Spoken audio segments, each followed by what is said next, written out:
जनसाधारण सुविधा एवं मनोरंजन कार्यकलाप को वृद्धि करने लक्ष्य भुवनेश्वर उन्नयन कर्तृपक्ष भुवनेश्वर रही समस्त पार्कर कार्य समय को संशोधन करिछि बीडीए।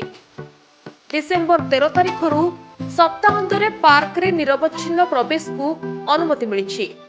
सप्ताहांत समस्त पार्क सकाळ 5टारू राति 8:30 पर्यंत खोला रहिबो, अर्थात दिन सारा 1 मिनिट भी बंद रहिबनी। पार्क सकाळू मॉर्निंग वॉक करुथिबा व्यक्ति माने, फिटनेस गोष्ठी एवं सहरर सबुज स्थान गुड़िकु बारंबार जाउथिबा परिवार मानकर निरंतर अनुरोध पर एही निष्पत्ति लिया जायछि।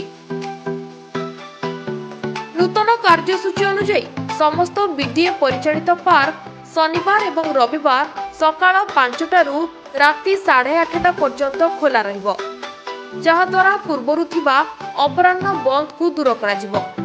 अधिकारी माने कहछन्ति जे एही पदक्षेप भुवनेश्वर बासिंदाक मध्यरे अधिक बाह्य संपर्क को उत्साहित करिवो। बीडीए आउरी स्पष्ट करछि जे इंदिरा गांधी पार्क बा आईजी पार्क सप्ताह सारा वर्धित समय ग्रहण करिवो। प्रतिदिन सकाळ 5टारू संध्या 8:30 पर्यंत खोला रहिबो। तथापि अन्य पार्क गुड़िक पई सप्ताहर समय पूर्वपरि जारी रहिबो।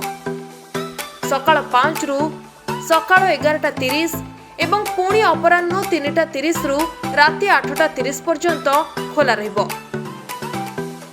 नूतन समयसूची को प्रतिफलित करुथिबा अपडेट साइन बोर्ड खूब शीघ्र पार्क रो प्रवेश द्वार रे लगाजिबो।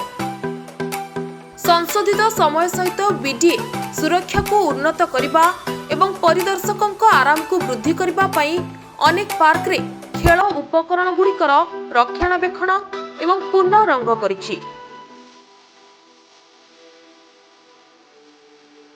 सुरक्षा व्यवस्था मध्य आहुरी मजबूत हेउछि, अर्थात एबे सप्ताहांतरे सकाळ संध्या पर्यंत परिवार सह बंधु मानक सह किंबा एकुटिया चलिबा जॉगिंग करिबा खेलिबार पूरा मजा नहीं पारिबे भुवनेश्वरवासी। सहरर सबुज जगह गुड़िक आपणक पई आउ अधिक समय खोला रहुछि। भुवनेश्वर आउ सुंदर आउ सुविधाजनक हेउछि। Bureau report, Odisha connect.